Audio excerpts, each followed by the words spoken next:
Mas eu falei aqui São José de Mãe Velha. Aliás, não é São José de Mãe Velha, é São José de Mãe Velha. Lá só dá gente inteligente, né? Aquilo ali é um reduto em São José de Mãe Velha, porque nós estamos recebendo a visita aqui de Pedro Luiz Cândido de Oliveira, que está lançando o livro Sés Maria do Tempo, de Portugal ao sertão do Brasil. Notícias aventurosas de 4 homens entre os séculos XVIII e XIX. Esse livro marca a estreia madura de Pedro Luiz Cândido de Oliveira no campo da melhor literatura historiográfica. De fato, Sés Maria do Tempo constitui um registro confiável do período da história do Brasil e do Ceará, entrelaçada a uma instigante narrativa biográfica. Com estilo cativante, humor leve, senso de mistério e elegância formal, o autor narra várias histórias interessantes aqui. Esse prefácio aqui está sendo escrito por Gilberto Luiz Bezerra Edson. Prefácio não, é a orelha do livro. Mas vamos falar aqui com o autor, porque Velhado de São José de Mãe Velha, eu nem sei se ele é de São José de Mãe Velha, eu estou dizendo porque esses cães é tudo de lá, né? Pedro Luiz, bom dia. Bom dia, Vicel, tudo bem? Tudo. De fato, sou de lá, sou de São José de Mãe. Sou de São José de Mãe Velha, embora tenha saído ainda criança. Tem um amigo meu aí que é de uma determinada cidade aí, ei, fulano, tu é da cidade tal? Aí ele disse, sou mais nevo. Brincadeira. Eu sou do São José de Mãe Velha, que hoje é Mangabeira, né? E eu faço aqui uma lembrança, Vicel, que quando eu morava lá e era criança, tinha a hora da gemada, era a hora da merenda, que coincidia com o seu programa. Eita, naquele tempo, rapaz, já é do Velho Testamento, é isso aí. E aí quando saía a chamada do seu programa, aquela música, eu já corria para casa porque era a hora da gemada. A hora da gemada, muito bem, porque tem muita gente que diz, era a hora de ir trabalhar, pegar a enxada e trabalhar. Era a hora de ir para a escola. Esse aí não, era de comer, ó. Isso era bom. De comer gemada, é por isso que ele é forte, viu? É teu pai que está ali? Não, é primo. É primo, né? Como é o nome dele? É Francisco Edson. Francisco Edson, muito bem. Ali aquele pessoal de reduto ali de São José de Lavras, é um reduto só de pessoas inteligentes, né? Sim. Escritores, de políticos, né? Tem o grande Nonato Luiz, que é de lá. Que é meu primo. Que é primo, né? Isso é primo nosso. A apresentação do livro foi feita pelo Batista de Lima. Ixi, Maria, lá da Universidade, da Unifor, grande escritor, né? Fez a apresentação do livro e fez a apresentação no lançamento que teve em Fortaleza, lá na Assembleia Legislativa. E esse livro você conta aqui a história do Ceará desde Portugal. Na verdade, o início do livro foi digamos assim, um questionamento genealógico. Né? Então eu parti, meu ponto de partida ou de chegada, dependendo de como queira ver, seria quem seria o meu antepassado mais antigo no Brasil. Né? Já existe. É um português que veio lá de Portugal, naturalmente, para Pernambuco. Né? Ele nasceu em torno de 1790 e chegou aqui no Brasil, lá em Pernambuco, no comecinho do século XVIII. Mas assim, eu não queria ficar só nesse veio genealógico, eu queria ultrapassar essa dimensão genealógica e passar também para a história propriamente dita do Ceará até do Brasil. Então eu usei esses 4 personagens do livro como o fio da meada pelo qual eu contaria o povoamento do sertão, a história do Ceará e até, de certa forma, um pouco de história do Brasil, certo? E eu creio que ao final do livro, contando a história desses 4 personagens, creio que eu consegui, porque eu começo com a chegada dele, no comecinho do século XVIII, ainda no ciclo da cana-de-açúcar, quando o centro econômico do Brasil era Recife, né? Por causa da cana-de-açúcar. E o ciclo do couro antecedeu a cana-de-açúcar? Não, é depois. Quando, exatamente depois, porque com a decadência da cana-de-açúcar, coincide com a vinda para o Ceará do filho desse português, que veio e se estabeleceu aqui no sul do Ceará, ali onde hoje é o Riacho do Machado, que é afluente do Rio Salgado. E do Riacho do Sangue. Então ele se estabeleceu por ali. E surgiu a primeira questão, por que ali? Né? Então tem as explicações, digamos, conjunturais, ou seja, ele veio para cá porque a cana-de-açúcar não dava mais e estava em ascensão o ciclo da pecuária, do couro. Para você ver, essa crise da cana-de-açúcar, ela vem do século passado, né? Então, com a pecuária, né, é que se povoou, foi o caminho econômico de povoamento do sertão, né? Foi a exploração da pecuária, ou o ciclo do couro, como você chamou agora há pouco. E nesse povoamento do sertão, que era exatamente pelos rios, né, esse antepassado, filho daquele português, veio parar aqui no sul do Ceará. Mas tem uma história interessante aí, Michel, que eu me fiz. Por que o sul do Ceará? Porque ele estava lá na zona da mata de Pernambuco, zona fertilíssima, com água, com rios. Porque mesmo que embora estivesse em decadência a cana-de-açúcar, mas era uma região fértil, né? Por que é que ele veio parar aqui? Por que é que ele teve que atravessar a Paraíba todinha, entrar no Ceará e parar ali onde ficou no Riacho do Machado? Era porque havia... Se limita com a Paraíba. Com a Paraíba, né? Tem um caso interessante aí.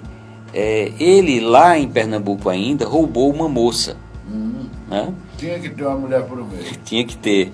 E o pai dessa moça, que era um missionário, ficou muito desgostoso e veio exatamente ali para Iguatu, na antiga telha, né? A missão da telha, que é o Iguatu primitivo, né? Sei. E se estabeleceu ali. Já que ele vinha para o sertão explorar a pecuária, ele, certamente a família e a esposa, né, a moça que ele roubou, e com as melhores intenções, porque viveu com ela 40 anos, viu? Melhor intenção. Então ele, certamente, buscando uma reconciliação familiar, veio lá de Pernambuco e se estabeleceu pertinho do pai da moça, que era ali na telha, que é hoje Iguatu, né? Esse é o segundo personagem. Então, em função desse segundo personagem, eu conto toda a história do povoamento, eu mostro o que é que estava acontecendo com a pecuária. Fala nos índios? Fala, mas deve ter umas 2 ou 3 páginas que fala nos índios, mas o problema com os índios, né, aconteceu um pouco antes, né, já foi, digamos assim, uma geração atrás. Já foi ali o centro mesmo de conflitos que aconteceram com os índios, já foi aí no século XVII, né? No começo do século XVIII isso aí já estava mais ou menos pacificado. Embora existisse ainda a missão da telha lá no Iguatu, né? Mas era uma questão que já havia passado, né? Essa história, essa relação com telha, ainda hoje o Iguatu é um grande produtor de telha, né? De cerâmica em função disso aí, né? Ainda tem lá umas olarias, tem uma produção de telha lá. Muito bem, então, a partir desse segundo personagem eu conto o povoamento do sertão, a vinda para cá, essas razões todas. E aí tem um filho dele, ou seja, é o neto daquele português, né, que cresceu ali na região do Riacho Machado e se casou e fundou o sítio São José, que é exatamente São José de Mãe o Velha. Início de São José de Mãe Velha. Era um tem uma sexo história sítio. também ligada a uma senhora, né? Que era muito respeitada lá. Sim. E por isso que se transformou na mãe de todos ali, né? Então ela, por daí o nome São José de Mãe Velha é assim? É por aí, é Venância, né? A velha Venância. Então, tem exatamente por aí a origem. Mas hoje se chama Mangabeira. Mangabeira, Né? Mas pois os é. íntimos, Vicelmo, chamam São José de Mãe Velha e eu sou um deles. Aliás, eu acho isso muito importante. Por exemplo, as ruas do Crato, com os nomes tão bonitos, né, como Travessa Califórnia, Rua do Fogo, Rua da Palha, Rua da Pedra Lavrada, né? E acabaram com esses nomes. E tão lindo, por exemplo, por que não São José de Mãe Velha? Porque É mais poético, faz né? parte da história também, conta a nossa história, né? E é mais Enfim, bonito, e mais poético. Mais poético também, né? Mas, Vicelmo, então esse personagem, esse terceiro personagem, foi que fundou o sítio São José. Aí veja o que é que aconteceu com ele. No ano do casamento começou a tal da seca grande. Foi no... É 15. Não, 15 já é agora. E naquele tempo já tinha seca, rapaz. Já. E tinha seca e tinha político também. Tinha. Para explorar os flagelados. 77. Né? 77, aí. É. Se lembra como fosse hoje.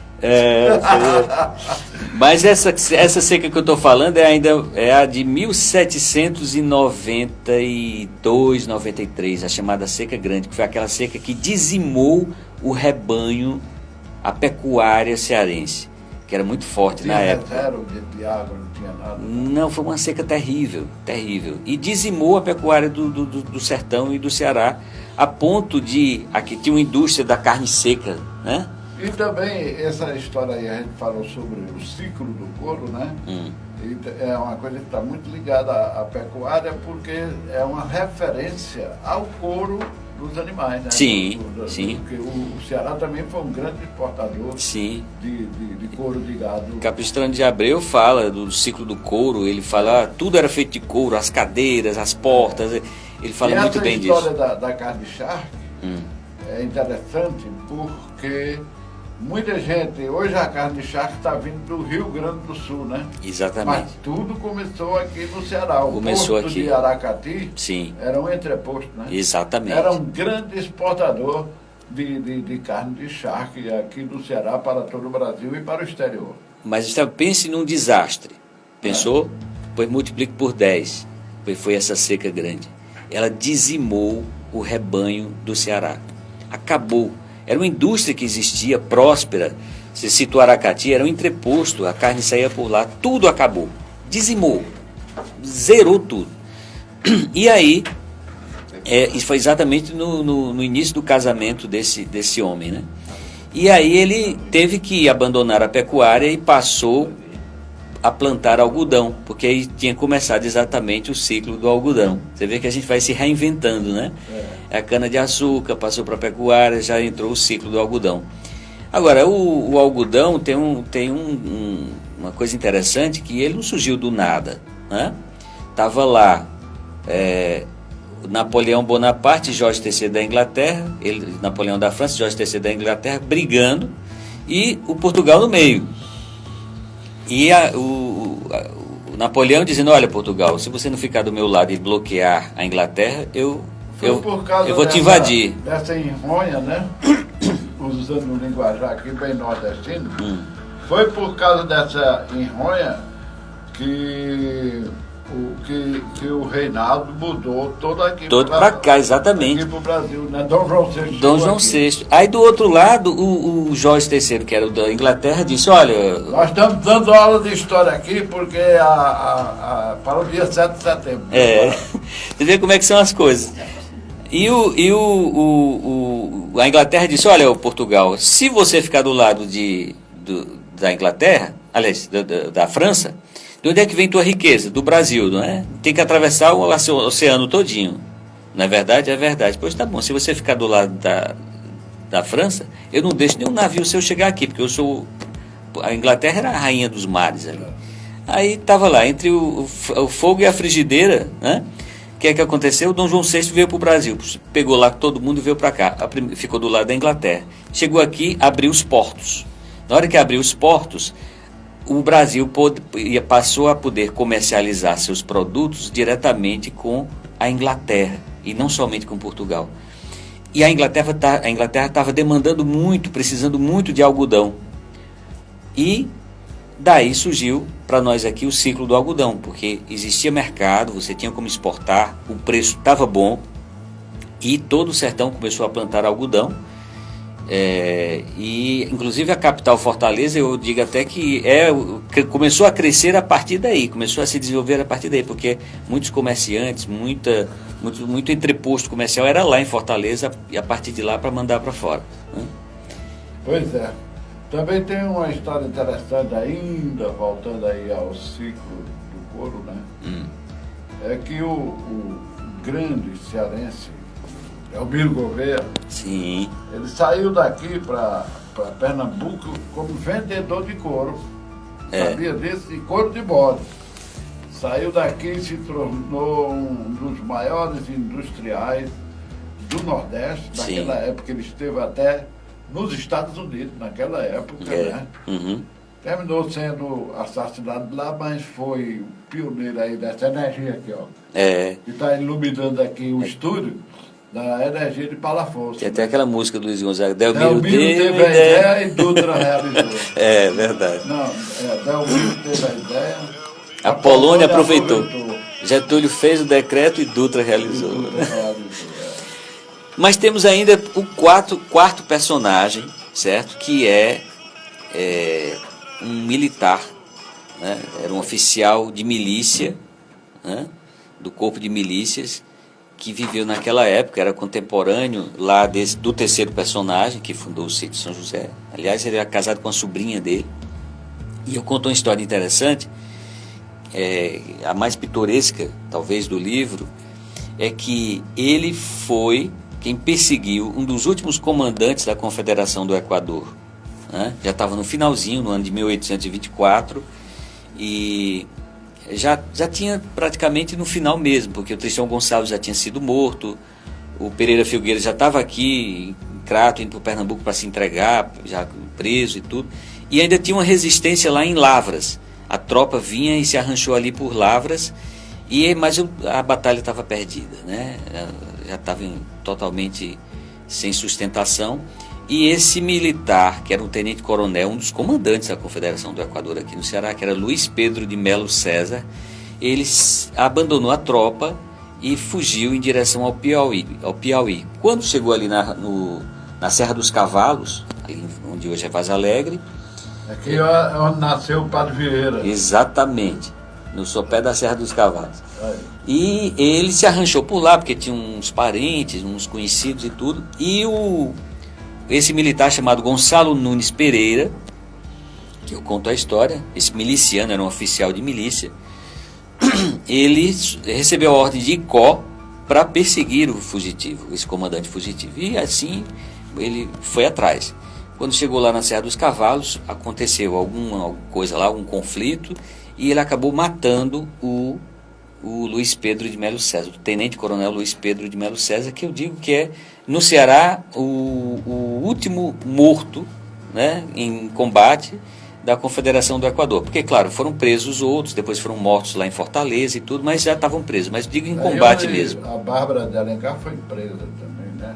Toda a história de Bárbara de Alencar está ligada à Confederação do Equador, dela e dos filhos. Já antes, né, já em 17, né, em 1817, a Confederação já foi extensão. Já foi extensão, né, já foi em 1824. Então, assim, esse livro, eu não fiquei só na dimensão genealógica. Eu ultrapassei a dimensão genealógica e entrei no terreno da história propriamente dita, né? Eu trago alguns elementos novos, historiográficos novos aqui no livro. É baseado em documentos, muita fonte documental da igreja, né? Que, claro, era a fonte primária, né? Daquela época.